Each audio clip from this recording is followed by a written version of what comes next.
Queridos, hoje é a última mensagem da série Cultura Bíblica e Cultura da Sociedade.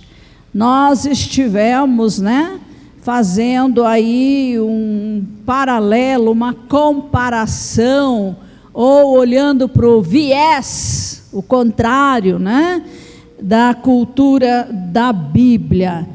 E citamos várias festas aí, da sociedade, do mundo, criadas, inventadas pelo homem.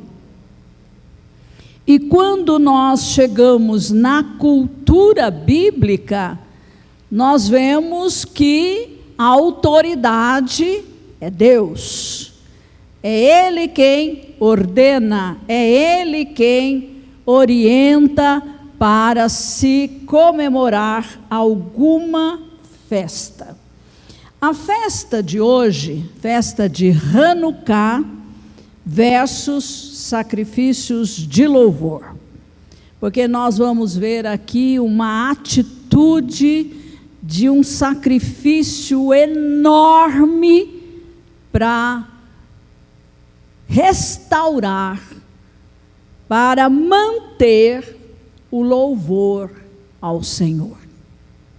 O povo de Deus vai ao último, até a morte física, para manter o seu louvor a Deus. E nós estamos vivendo dias perigosos. Eu não posso falar algumas coisas, vocês sabem. Então, eu peço a ajuda do Espírito Santo para que você saiba fazer a conexão. Não ouça meramente a história que eu vou contar.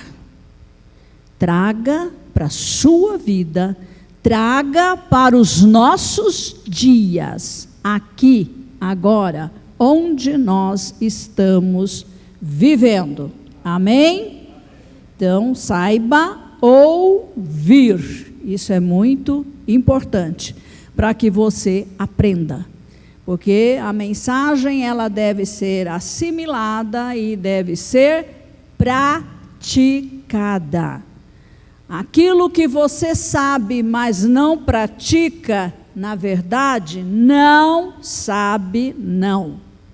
Ok? É apenas assentimento intelectual.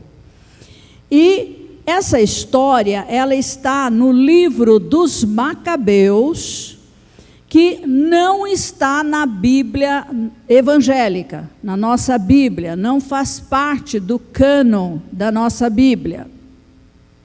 Mas ele está entre os livros apócrifos e está na Bíblia Católica Romana. Agora, não foi aceito como um livro canônico porque foi originalmente escrito no grego e não no hebraico, uma das razões. Mas tem o seu valor histórico, tá? Então, eu tive a oportunidade, de estar relendo esse livro nesta semana. E a festa de Hanukkah, ela é também chamada a festa das luzes. Eu até ia colocar aqui, vocês estão vendo ali, isso aqui é uma Hanukkah, é um candelabro de ouro, é a menorá, ok? Então, 7 lâmpadas, olha lá. Tá? Uma central, 3 e 3. Esse candelabro ficava no santo lugar, tá? Dentro do tabernáculo, depois no templo, no santo lugar, tinha o altar de ouro, onde ficava a menorá, toda em ouro, E o desenho, tudo como foi feito, Deus deu as instruções. Na cultura bíblica é Deus quem fala e quem manda.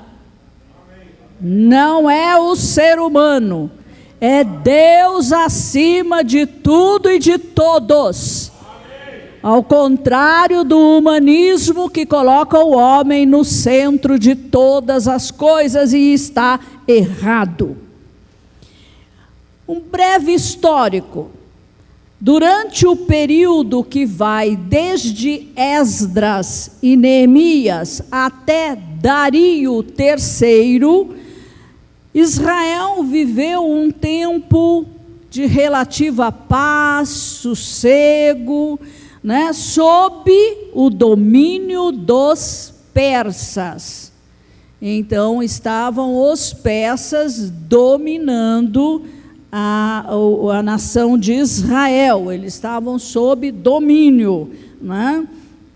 Mas Israel também era conduzido através de um senado, que o sumo sacerdote era o líder máximo.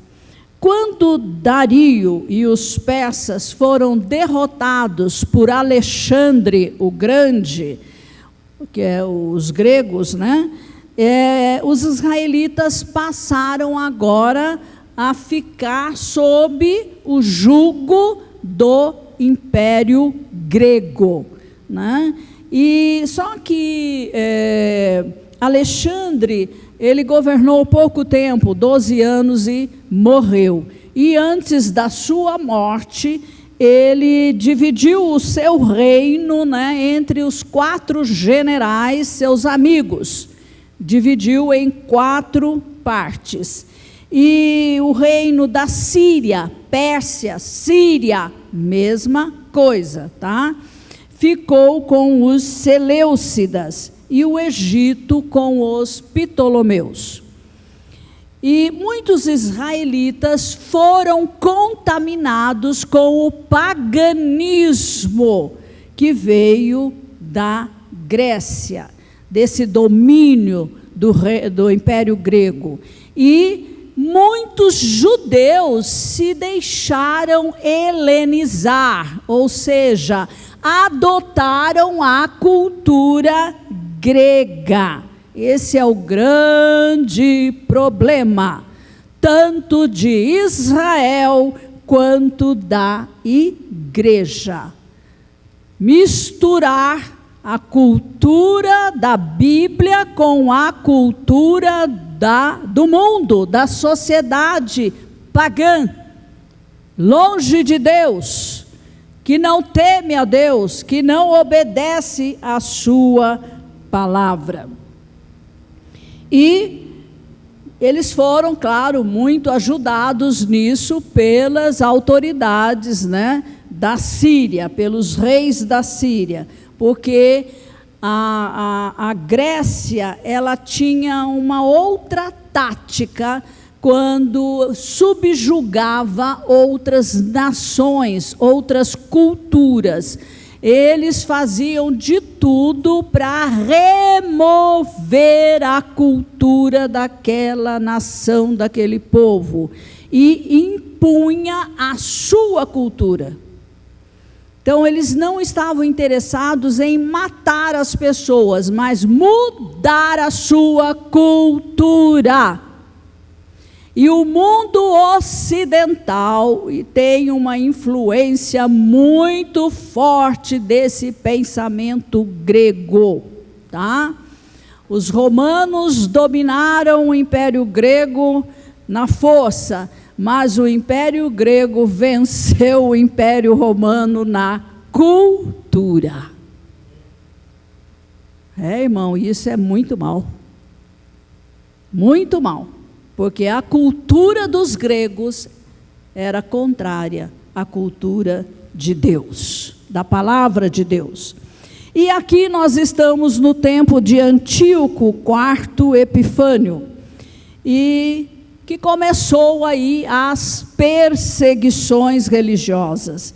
E nesse tempo se levantou ali um sacerdote chamado Matatias, com os seus filhos, e um grupo, né, do povo de Israel, que decidiram permanecer naquilo que haviam recebido dos seus antepassados e não ceder à cultura grega.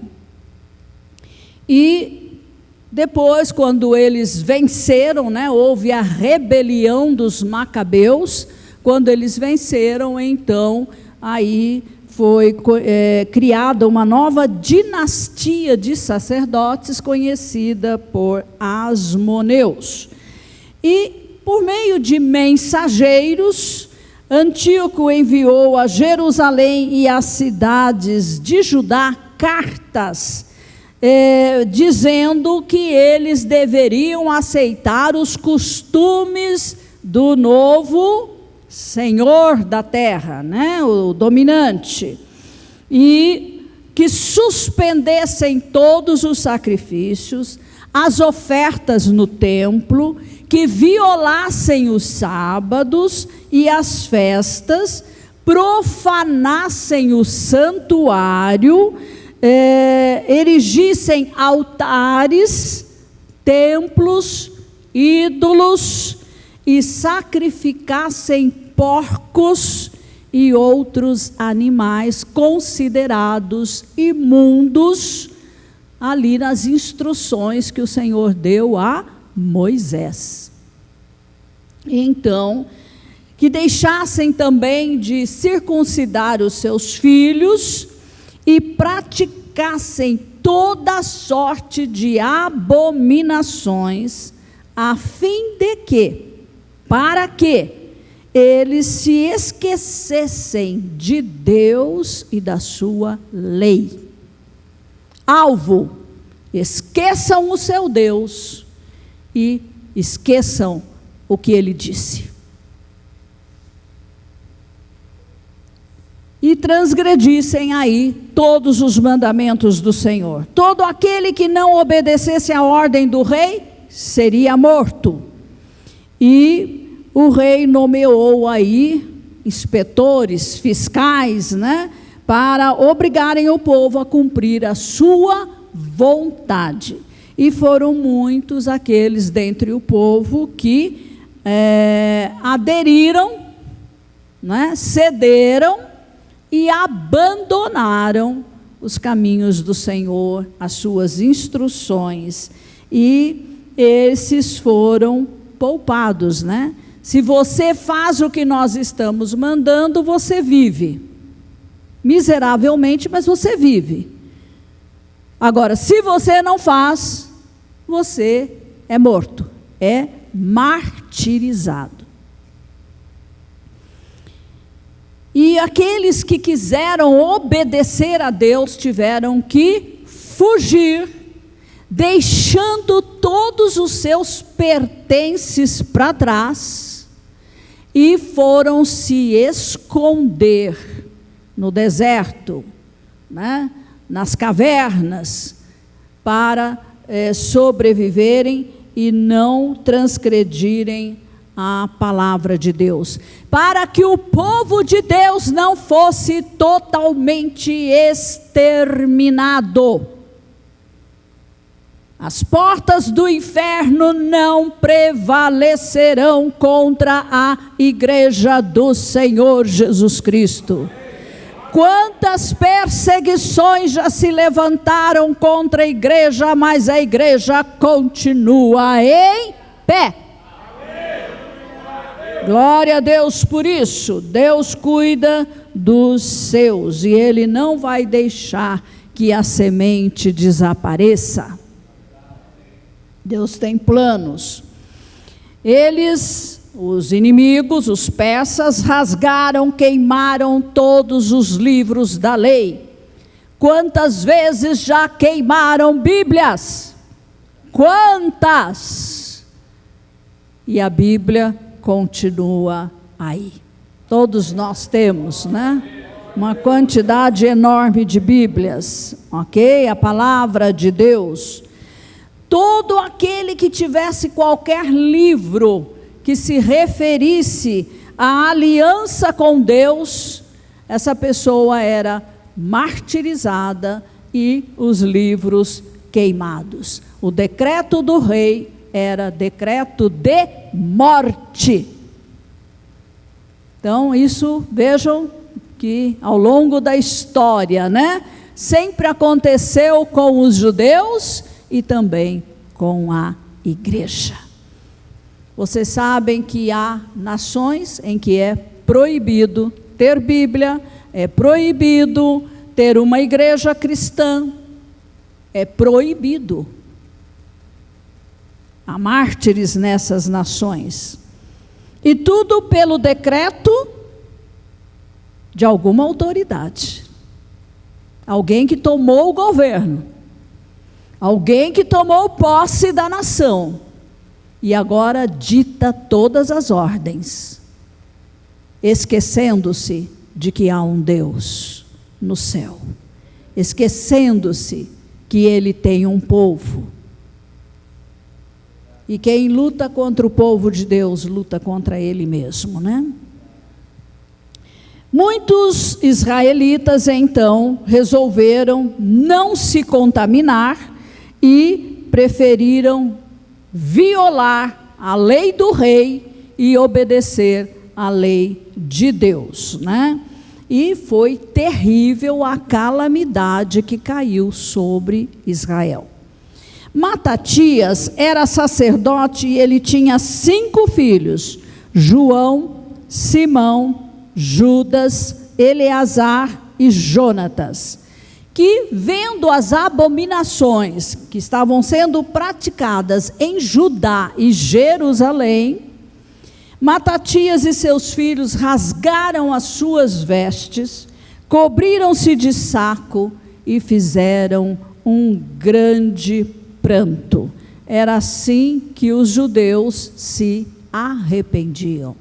E eles estavam se arrependendo não pelos pecados deles, mas pelo pecado daqueles que cederam à autoridade ímpia. Os enviados do rei chegaram até Matatias e lhe disseram: vocês têm, olha a lábia, olha a conversa, e não é diferente hoje.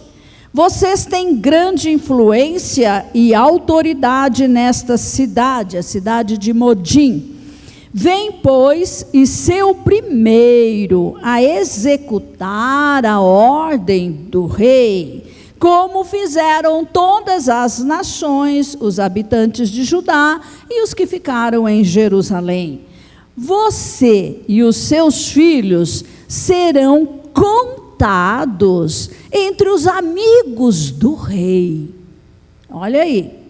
Vocês serão honrados e o rei os enriquecerá de prata, ouro e presentes. Olha o suborno, tá? O que nós vemos na nossa nação hoje? Qualquer um que quer galgar uma posição tem que comprar votos. Ouro, prata, dinheiro, dólar, malas de dinheiro. Não é diferente. Mas quem é de Deus de verdade responde como Matatias respondeu: ainda que todas as nações que formam o império do rei negassem a fé dos seus pais e obedecessem às suas ordens, eu, meus filhos e meus irmãos obedeceremos à aliança dos nossos antepassados. Que Deus nos preserve de abandonar a lei e os seus preceitos. Não escutaremos as ordens do rei e não nos desviaremos da nossa religião, nem para a direita, nem para a esquerda. Não redondo para o rei. Mal acabara de falar, se aproximou um judeu para imolar no altar de Modim, conforme as ordens do rei. Matatias, cheio de zelo, matou-o para que ele não realizasse o seu intento. E ergueu a voz e disse para todos: aquele que sentir zelo pela lei e permanecer fiel à aliança, venha, siga-me. Escolha agora, tome uma decisão: fica com o rei ou vem comigo? E fugiu com os seus filhos em direção às montanhas, abandonando todos os bens na cidade, tudo que eles tinham, e muitos, o seguiram, e a perseguição então chegou no seu auge. Matatias disse aos seus filhos: olha, conselho de um verdadeiro pai. Pai que toma a liderança da sua família, pai temente a Deus, pai que conhece a palavra de Deus, dá conselhos bons, corretos aos filhos. E o filho sábio, ouve os conselhos do seu pai. O que domina no presente é o orgulho, o ódio, a desordem e a cólera. Sede, pois, meus filhos, os defensores da lei, e dai a vossa vida pela aliança dos vossos pais. Recordai-vos dos feitos dos vossos maiores, dos mais velhos, no seu tempo, e alcançareis uma grande glória e um nome eterno. Porventura não foi na prova que Abraão foi achado fiel? E não lhe foi isto imputado em justiça? José observou os mandamentos na sua desgraça e veio a ser o senhor do Egito. Josué, cumprindo a palavra de Deus, veio a ser juiz em Israel. Calebe deu testemunho diante do povo e herdou a terra. Davi, pela sua misericórdia, recebeu o trono real. Elias, pelo seu ardoroso zelo pela lei, foi elevado ao céu. Ananias, Azarias e Misael foram salvos das chamas por terem tido fé. Daniel, na sua retidão, foi preservado da boca dos leões. Recordai-vos deste modo, de geração em geração, que todos os que esperam em Deus não perecem. Não receeis as ameaças do homem pecador, porque a sua glória é apenas lama e lodo. Hoje é exaltado, amanhã desaparece. Porque se converterá em pó, e os seus planos serão frustrados. Vós, meus filhos, sede contentes e destemidos em observar a lei, porque por ela chegareis à glória, à eternidade com o Senhor. Aleluias. Matatias morreu no ano 146 antes de Cristo e foi sucedido no sacerdócio por Judas, também chamado o Macabeu. E Judas então percorreu todas as cidades de Judá e expulsou dela os malfeitores, desviando assim Israel da ira divina. Porque quando o povo peca, Deus julga aquele povo. Por isso nós vemos, Daniel se levantando, intercedendo, pedindo perdão a Deus pelos pecados do povo, como se ele tivesse cometido os pecados. Eu e você temos que nos levantar nesta geração para nos arrepender nos lugares dos pecadores do Brasil, daqueles que cometem abominações contra o Senhor. Porque nós somos o povo de Deus e nós somos chamados sacerdotes reais do Senhor. Nós podemos nos colocar entre Deus e o pecador e clamar pelo arrependimento do pecador, para que Deus ouça o nosso clamor, veja o nosso pranto e sare a nossa terra. Essa é a nossa função, para isto nós estamos aqui na terra. Queridos, nós temos que aprender com esses acontecimentos que estão na Bíblia, né? Mesmo que seja num livro histórico. E vocês, lendo o livro dos Macabeus, vocês vão ver que eles não tinham a menor chance de ganhar uma guerra. O outro lado tinha armamento, o outro lado era muito mais numeroso o exército. Mas o que Judá fazia? Ele dizia ao povo: gente, vamos orar, vamos falar com Deus, vamos clamar ao Senhor. Esta guerra não é nossa, é dele. Ele vai nos ajudar.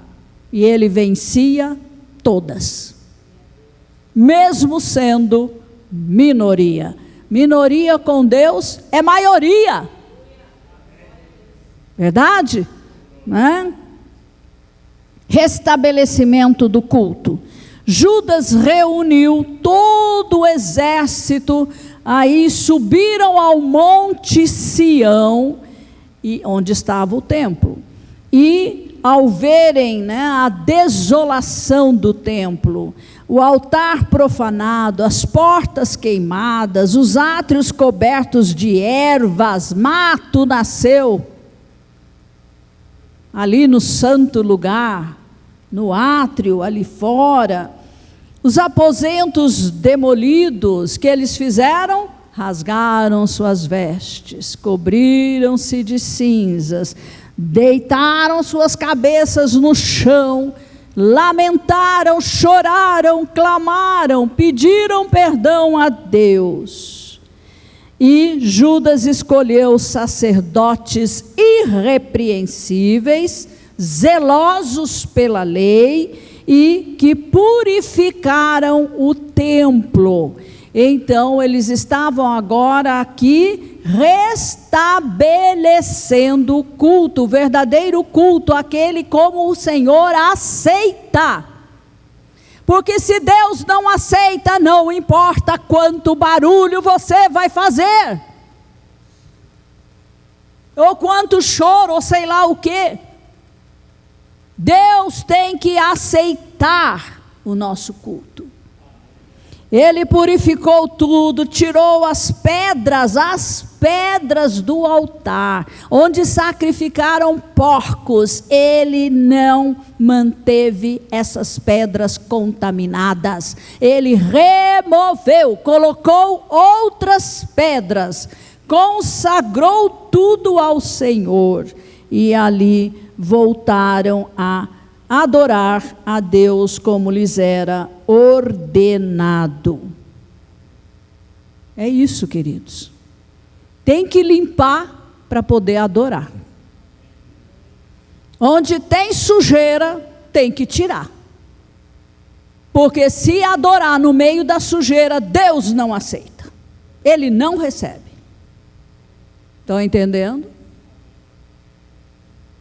Colocou novos vasos sagrados, candelabro, substituiu até o candelabro, o altar de incenso, a mesa dos pães, e ali então queimaram incenso no altar, acenderam as lâmpadas do candelabro para iluminarem o templo, colocaram pães, né, consagrados sobre a mesa dos pães e ergueram, suspenderam o véu, aquele véu que separa o santíssimo lugar do santo lugar, e completaram todo o trabalho. Tem que restaurar. Tem que restaurar e dedicar ao Senhor.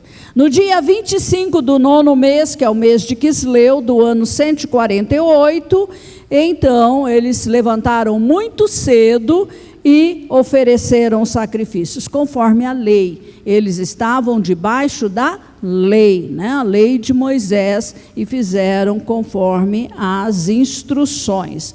E ali, com cânticos, com instrumentos, com harpas, né? Com liras, símbolos, o povo cantando, os levitas dirigindo esse louvor, enfim, eles então fizeram um culto ao Senhor, né?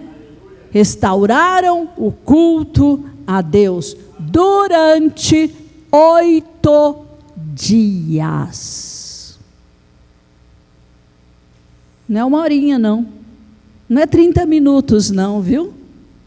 8 dias.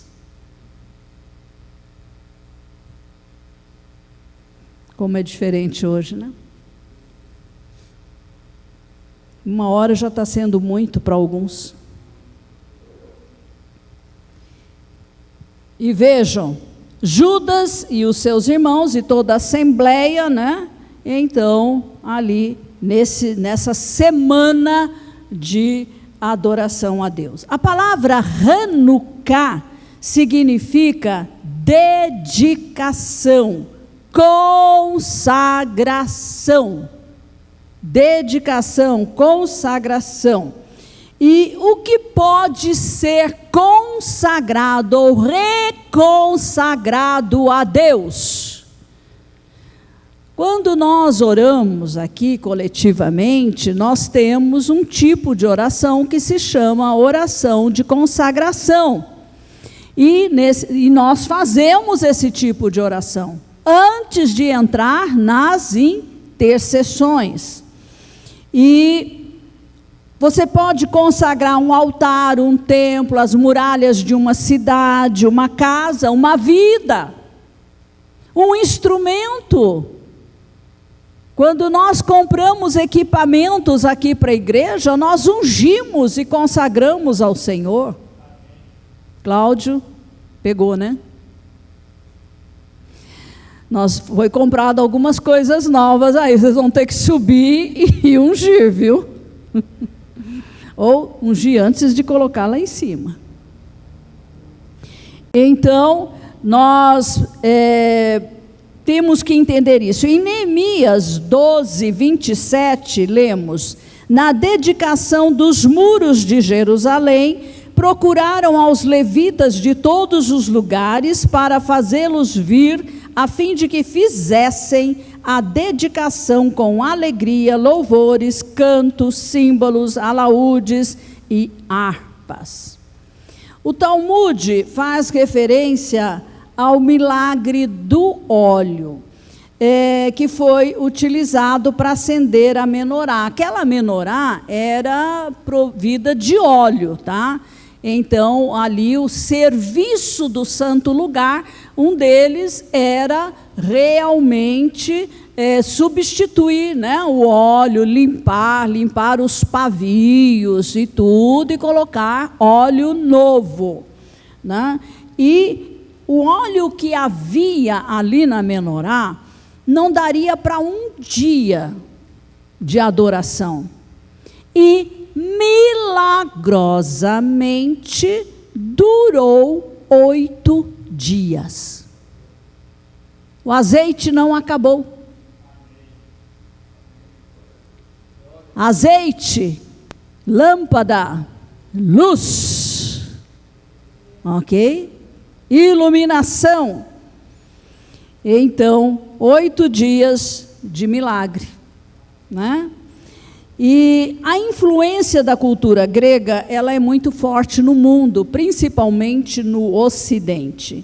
E entre os rabinos, eles sabem, dizem, confirmam. A cultura grega, ela é treva. A cultura da Torá, da Bíblia, é luz. Amém? Para você também? Amém. A cultura de Deus é luz. A cultura do mundo é treva. O que vem de paganismo é treva, é pecado. E até quando nós vamos tolerar paganismo no nosso meio?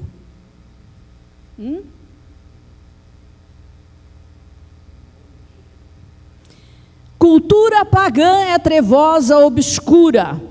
E todas as vezes que o povo judeu se deixou contaminar pela cultura pagã de outras nações, eles desviaram-se de Deus. E aí o juízo de Deus veio sobre eles, porque Deus julga. A cultura grega colocava o ser humano como centro de tudo. Então, tudo gira em torno do ser humano. Humanismo, filosofia humanista, valorizando demais o ser humano e afastando de Deus. O lado físico, o lado matéria, se pondo acima do lado espiritual. Isso é pecado. O que é luz do ponto de vista da Bíblia? Onde está a luz dentro de nós? Onde está a luz dentro de mim? De você? A luz está no seu espírito que foi recriado por Deus. Ali a treva, o pecado foi removido. Ali o Espírito Santo veio habitar, um ser divino. Ali você é filho, filha de Deus. Você é justo, santo, perfeito. Mas sua alma não foi recriada. Sua alma entrou num processo de restauração, que o Espírito Santo está fazendo junto com a palavra de Deus. Você não vai mudar se não houver a ligação entre Espírito Santo e palavra de Deus. E a palavra de Deus não é um mero assentimento intelectual, é vida prática. Eu posso dizer para vocês que eu estou num processo muito acelerado de Deus, de transformação do meu caráter. Eu tenho percebido Deus trabalhar comigo ao longo do dia, da hora que eu acordo, à hora que eu vou dormir, e até enquanto eu estou dormindo. Mas como chegamos a esse nível? Dependência de Deus, rendição, consagração, obediência, chamar pecado de pecado e pronto. Isso está errado, ponto. Tem que mudar, ponto. Não é na minha força, mas é pelo poder dele. E a coisa é maravilhosa quando ele faz isso em nós. Porque você não pratica mais aquele pecado habitual, você abandona, você deixa de lado, você rompe com isso. Tem que romper, irmãos. Não fique dando desculpas para os seus pecados. Encare de frente e saiba que Deus é o maior interessado na sua mudança.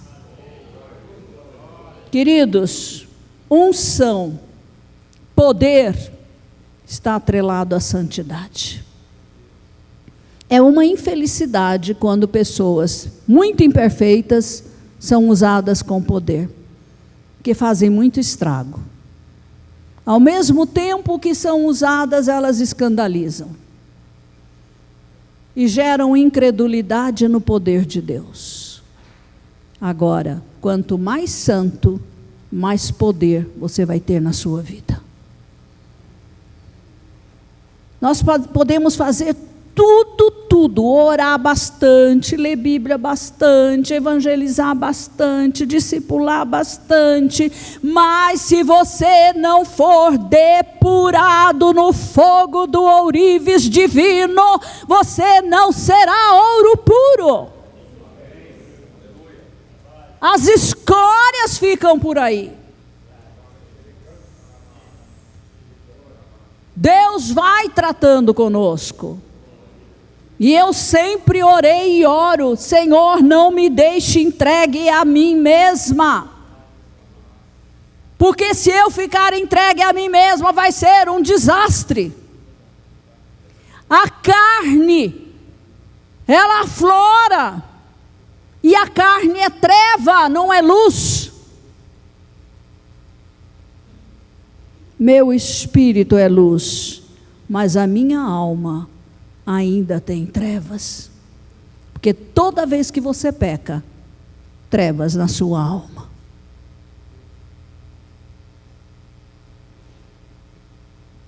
Deus quer fazer a obra completa em nós. Amém? E Ele vai concluir o que Ele começou. O que é santo é verdadeiro, é luz. O que é impuro, que é mentira, é trevas. O reino de Deus é luz, o reino do inimigo é trevas. Uma cultura que desconecta, que separa, que afasta você de Deus e da sua palavra é treva. Treva. E a igreja está infiltrada. A igreja está misturando coisas. Um pouco do mundo, um pouco de Deus. Tem que ter um pouco do mundo, senão a gente não atrai o pecador. O pecador tem que vir pelo arrependimento. Pela convicção do Espírito Santo. É o Espírito quem vai convencer. Essa obra é dele, não é nossa. Uma pessoa iluminada é aquela que tem harmonia entre o seu espírito e a alma e o corpo. Porque trazem santidade as faculdades da alma, de pensar, de sentir, de tomar decisão, fazer escolhas boas. Entendem? Às vezes tem coisas que até são lícitas, mas não nos convém, porque rouba o nosso tempo com Deus e a sua palavra. Rouba o nosso tempo para evangelizar, para discipular, para orar, para ler a Bíblia, estudar a palavra de Deus. Isso vai ser mal na nossa vida, né? E tudo que nos leva para longe de Deus, treva. Tudo.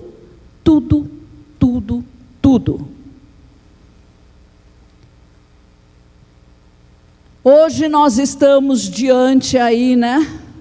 Numa encruzilhada. Vou por aqui ou vou por ali? Aqui está o caminho de Deus, aqui está o mundo. Você tem que decidir. Se você vai para Deus, dá as costas para o mundo. Se você vai para o mundo, deu as costas para Deus. É simples assim. E somente a palavra de Deus pode iluminar a nossa vida. Não podemos pôr o nosso corpo em primeiro lugar, a matéria em primeiro lugar, porque é pó e volta ao pó. Mas o nosso espírito é imortal, a nossa alma é imortal.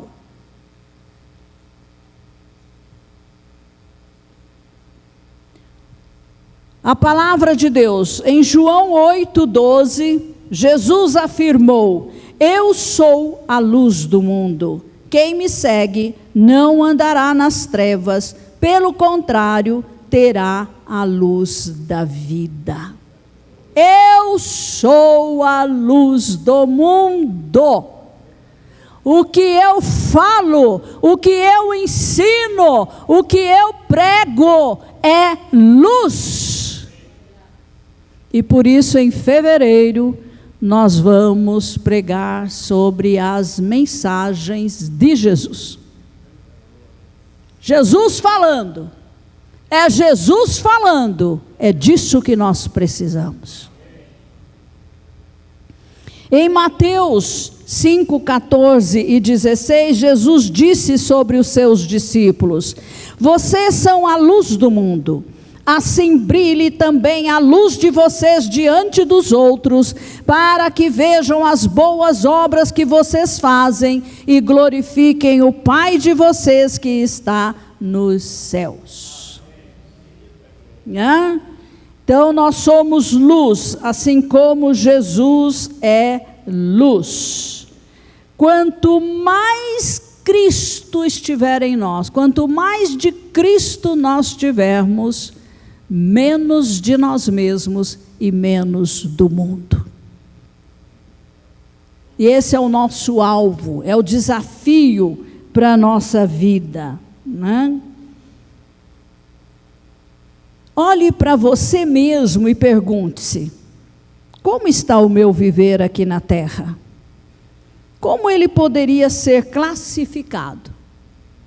Como a sua vida aqui na terra pode ser classificada? Bom, regular, ruim, péssimo? Para você ter ideia, você tem que ter um paralelo para saber, né? O quanto, por exemplo, é bom, o quanto é regular. Você tem que ter uma comparação. Eu vou colocar aqui para você algumas coisas práticas obrigatórias. Práticas obrigatórias.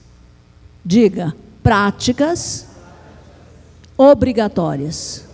Não é opcional, nem para mim e nem para você. Intensa vida de oração pessoal e coletiva. Intensa vida de oração pessoal e coletiva. E orando todos os tipos de oração. E eu pergunto: quantas vezes você participou do orar e interceder? Responda para você. Que Deus sabe. Mas preste atenção, você, ser humano. Um crescente conhecimento da palavra de Deus, através da leitura, estudo e meditação.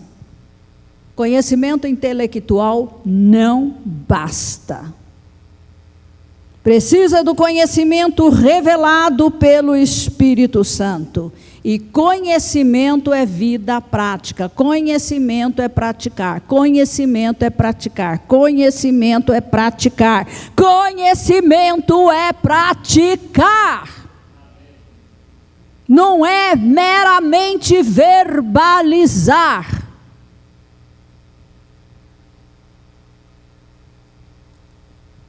Você é assíduo nas celebrações e grupos de amigos? ou até no grupo de discipulado, a igreja oferece. Você pode estar quando quiser. Porta é aberta. Só depende da sua vontade. Ser parte do corpo de Cristo, com tudo que isso quer dizer. Porque Jesus é o cabeça, mas o corpo dele está na terra. O corpo dele não está no céu, está na terra. É a igreja. É a igreja local. Se você não está inserido numa igreja local, se você não é comprometido com uma igreja local, você está em pecado. Você está desobedecendo a Deus. E isso vai ter consequências, é claro. Ok? Ser salvo, ser servo de Deus é outra marca de um verdadeiro cristão. Ser servo. O que é ser servo? É servir a Deus, servindo os seus irmãos na fé e os descrentes. Você tem que servir duas categorias de pessoas: irmãos em Cristo e não crentes. E não crentes. E não crentes. Ok? Não há lugar para omissão. E para finalizar, vou falar brevemente sobre sacrifícios de louvor. Por sacrifícios de louvor nós entendemos, o chamado para adorar, louvar, dar ações de graças a Deus em todo o tempo, no privado e no coletivo. Somos corpo. Eu não sou só membro, eu sou membro de um corpo. Enquanto nós não entendermos o quanto Deus valoriza a igreja local, nós estamos nas trevas. Não sou eu que decido, é Ele quem manda. E se Ele manda, ponto, acabou. Eu não vou discutir com Deus, eu não vou ensinar Deus. Quem sou eu? Tem que estar no corpo, sim. Tem que estar numa igreja local, sim. Imperfeita, sim. Porque você é imperfeito. Só de você entrar lá, você já leva a sua imperfeição. Mas Deus mandou. Tem que ser. Não é opcional. Na crise, você não pode desistir de louvar a Deus, de dar graças, de adorar o Senhor. No tempo da bonança, tudo está bem? Também não. Em todo o tempo, não é? Nós temos um exemplo em Atos 16, 20 a 32, você pode ler em casa. Paulo e Silas, após libertarem uma jovem adivinha, eles foram presos, né? E ali na prisão eles estavam amarrados com os pés presos, né, num tronco. E lá pela meia-noite, Paulo e Silas resolveram adorar o Senhor, louvar a Deus, e começaram a cantar os hinos, né, daquela época deles lá, e os outros presos estavam ouvindo. Naquele ambiente de louvor, de adoração, porque Deus habita no meio dos louvores do seu povo, Ele enviou um grande terremoto. Mas que terremoto singular. Ele soltou todos os presos. Todos os presos. Ninguém morreu. Ninguém foi soterrado. Ninguém fugiu, porque o carcereiro, ele ia se suicidar. Porque se preso fugisse, o carcereiro era morto. E Paulo disse, não faz isso contra a sua vida, nós estamos aqui, todos nós. E o que aconteceu? O carcereiro se converteu. Se tornou um cristão. Queridos, quem serve a Deus só conhece milagres. Experimenta o sobrenatural de Deus. E você está precisando da manifestação poderosa de Deus na sua vida, o sobrenatural de Deus, um milagre na sua vida? Sim, eu preciso. Seja intenso, constante e sincero em sua adoração a Deus. Deus só aceita o que é em espírito e em verdade, ok? E assim como os macabeus restauraram o culto a Deus, nós também precisamos acender o fogo da nossa devoção ao Senhor. E não será perseguição, e não serão os tempos fáceis, de bonança, de muita prosperidade. Tem gente que prospera e vai para o inferno. Perde a salvação por causa disso. Porque põe a riqueza em primeiro lugar. Os humanistas, os crentes humanistas, se é possível falar assim, o corpo deles em primeiro lugar. Estou cansado. Não vou porque estou cansado. Não vou porque está doendo a cabeça. Não vou porque isso. Não vou porque está calor. Não vou porque está frio. Está chovendo, tem sol demais. Tudo é desculpa.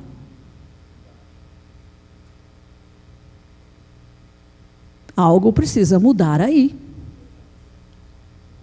E é possível mudar. Basta você querer. Nada pode nos tirar da adoração ao Senhor. Amém? Vamos ficar em pé. Nós vimos nessa história de hoje que o povo de Deus foi morto. Teve uma das guerras, que está lá registrada no livro de Macabeus, que eles eram cerca de 1000 judeus. E o exército do rei foi contra eles. Sabe o que eles fizeram? Eles estavam escondidos no deserto, estavam lá em cavernas, e eles disseram assim: nós não vamos resistir. Nós vamos deixar tudo aberto e deixa eles virem. De fato, eles foram contra o povo e mataram todos. Todos morreram, foram mártires. Judas Macabeu teve outra atitude. Ele disse: nós não vamos fazer como os nossos irmãos que foram mortos, nós vamos resistir. E partiu para cima do inimigo. E Deus honrou Judas, porque ele venceu todas as batalhas. Nós temos que ouvir o Espírito Santo falar para nós: cedo morro ou eu reajo? Uma igreja que não tem ação nenhuma, ela vai ser esmagada, simplesmente esmagada. Uma igreja que reage, ela pode salvar muitas vidas. E tem uma coisa: Deus não fica sem remanescente na terra. Se Judas, o Macabeu, e todos os que estavam com ele se entregassem para a morte, não sobraria mais judeu na terra, não teria continuidade na linhagem. E isso não é plano de Deus. Até a igreja subir, nós somos o corpo de Cristo aqui na terra. E é o corpo quem realiza. Amém? A instrução vem do cabeça, mas nós cumprimos as instruções. Amém? Faça um link aí com tudo que nós estamos vivendo hoje. Ok? Pai querido, nós te agradecemos, ó Deus, por esta palavra, pelo exemplo deste povo dos Macabeus, pelo que eles fizeram, a atitude que eles tomaram em tempos difíceis, em tempo de perseguição, ó Deus, até mesmo de possibilidade de extinção dos judeus. Pai, em nome de Jesus, ó Deus, dá-nos também ousadia, coragem, intrepidez, para permanecermos firmes, para não faltar o culto, a adoração, o louvor ao Senhor, em tempos de crise, em tempos de perseguição. Pai, em nome de Jesus, dá-nos esta mesma ousadia, ó Deus, que no tempo de paz que nós estamos ainda vivendo, que não sejamos negligentes com a tua palavra, com a oração, com a tua casa, com o culto, com a celebração, Pai, com as nossas reuniões. Dá-nos o senso de responsabilidade, porque nós não vivemos para nós mesmos, mas nós temos um Senhor, e nós somos meramente servos do Senhor. Nós cumprimos as ordens do Senhor, nós fazemos aquilo que o Senhor quer que nós façamos. Ó Deus, em nome de Jesus, tira toda a passividade, toda a indolência, toda a mornidão que possa haver no nosso meio. Ó Deus, e que o Senhor seja realmente adorado, exaltado, cultuado, buscado, Senhor, por cada um de nós, em nome de Jesus, e que somente o Senhor seja glorificado. Amém, amém, aleluia. Glória a Deus.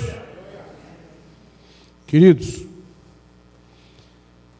na época dos Macabeus, eles dominaram e venceram e governaram Israel durante praticamente 150 anos. O que derrubou o governo dos Macabeus, quando Roma estava crescendo e invadindo o mundo, foi a divisão. Os filhos do Matatias começaram a se dividir. Um queria governar, outro queria governar, e os irmãos também. E quando Roma invadiu Israel, eles não queriam a destruição do templo. O Vespasiano, que era o comandante na época, queria poupar o templo. E a primeira maneira que eles faziam para dominar um povo, eles chamavam alguém que ia ser o líder ia continuar liderando a nação e tributo a eles. Mas todos queriam ser líderes. E aí Roma teve que invadir e guerrear mesmo, com um exército poderoso. O que provocou a derrota foi a divisão. E nós estamos vivendo um tempo hoje em que a igreja está sendo ameaçada. Em alguns lugares do nosso país mesmo, não é só ameaça, ela já está sendo realmente perseguida, pastores sendo presos. Então, eu acho que essa é uma hora também de nós nos unirmos num clamor pela nossa igreja, para que haja unidade, para que ninguém pense eu é que vou, mas todos nós queremos a mesma coisa. Essa perseguição, essa ditadura que está havendo hoje no Brasil, nós temos que levantar um clamor. Pai, em nome de Jesus. Nós queremos, Senhor Deus, a unidade da Tua igreja, e nós queremos, com humildade, Pai, reconhecermos que estamos todos a caminho e precisamos do Teu Espírito, da Tua luz, para que nós possamos ser luz também. Levanta Teu povo na terra e faz o Senhor mesmo, Pai, a destruição do inimigo, como o Senhor fez com o exército de Josafá. Que os inimigos se combatam entre eles e a Tua igreja seja exaltada nesse país e no mundo. Em nome de Jesus. Amém. Deus abençoe a todos. Semana de vitória para vocês.